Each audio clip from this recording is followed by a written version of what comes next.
দর্শক আপনারা জানেন ক্যানসাস সিটি স্টেডিয়ামে বুধবার সকাল 7টায় আলজেরিয়ার বিপক্ষে মুখোমুখি হবে আলবিসেলেস্তেরা।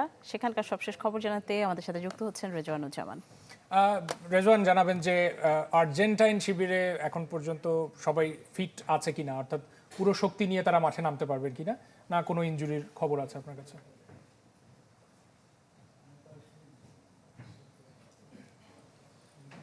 রাশেদ, ইনজুরির খবর আছে। আর্জেন্টিনা দল যখন এই বিশ্বকাপ অভিযান শুরু করার জন্য ক্যানসাসে এসেছিল, এখানেই তাদের বেস ক্যাম্প, তখন কিন্তু তাদের 7জন ফুটবলার ইনজুরিতে ছিল, ছোট থেকে বড় নানা ধরনের। এবং সেখান থেকেই কিন্তু আসলে শঙ্কা এবং চিন্তার রেখা ছিল সবার মধ্যে যে আসলে কেমন কি হতে পারে। সেখান থেকে 6জন ফুটবলার কিন্তু এখন পর্যন্ত ফিট হয়ে উঠেছেন। আপনারা জানেন যে নিকোলাস তাগলিয়াফিকো তিনি একমাত্র ইনজুরিতে এখনও রয়েছেন, কাপ মাসেলের ইনজুরিতে ভুগছেন এবং যে কারণে তাকে আসলে এই ম্যাচে পাওয়া যাবে না, এটা নিশ্চিত। বাকি সবাই ফিট।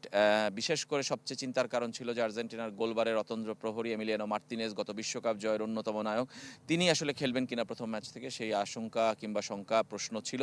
সেটা কিন্তু কেটে গেছে। তিনি গতকালও পূর্ণোদ্যমে অনুশীলন করেছেন এবং আজকের ম্যাচে তিনি খেলছেন। এবং লিওনেল মেসিরও ছোট্ট ইনজুরি ছিল, সেটাও কাটিয়ে তিনি পুরোপুরি দলের সঙ্গে আসলে অনুশীলন করেছেন। সব মিলে বলতে পারি যে আর্জেন্টিনা দলের চিন্তার রেখাগুলো আস্তে আস্তে কেটে যাচ্ছে।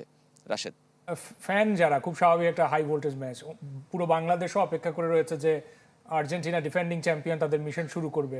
ওখানে যারা বাঙালি কমিউনিটি গিয়েছে বা এখন পর্যন্ত যারা দর্শক সারিতে যারা খেলা উপভোগ করছে, তাদের রিয়াকশন কি, তারা কি বলছেন, তাদের প্রতিক্রিয়া কি, কতটুকু উচ্ছ্বসিত তারা?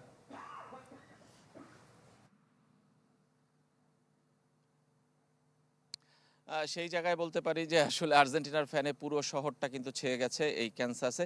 এখন সকালবেলা দেখে হয়তোবা আপনি বুঝতে পারছেন না কিংবা দেখাতে পারছি না আমরা যে কেবল সকাল হয়েছে এই ক্যানসাসে, যে কারণে খুব বেশি দর্শক এই মুহূর্তে নেই। কিন্তু পুরো শহর জুড়ে গতকাল রাত 2টো পর্যন্ত আমরা দেখেছি যে তাদের উৎসব কিংবা তাদের আনন্দ কিংবা তাদের যে উচ্ছ্বাস, সেগুলো কিন্তু আমরা দেখেছি। শহরের বিভিন্ন প্রান্তে তারা পার্টি করেছেন, ওপেন স্পেসে কিংবা বিভিন্ন বার পাব, সেগুলোতে কিন্তু তাদের ভিড় ছিল প্রচুর।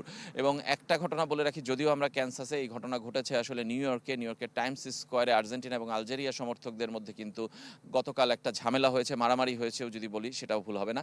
এবং সেই মারামারিতে কিন্তু আসলে 2 পক্ষই আহত হয়েছে, এরকম খবরও কিন্তু এসেছে। বিশেষ করে কথা কাটাকাটি থেকে শুরু, বাংলাদেশে যেমনটা হয়ে থাকে সেখান থেকে আসলে মারামারি পর্যন্ত হয়েছে আর্জেন্টিনা এবং আলজেরিয়া সমর্থকদের। অনেকেই টিকিট পাননি, তারা হয়তো বা নিউ ইয়র্কে রয়ে গেছেন, আবার অনেকেই আজকে ভোরের ফ্লাইটে আসবেন এই ক্যানসাসে, সেখানে এসে তারা খেলা দেখবেন। সেই সমর্থক যারা ছিলেন নিউ ইয়র্কে, তাদের মধ্যে এই ঘটনা ঘটেছে।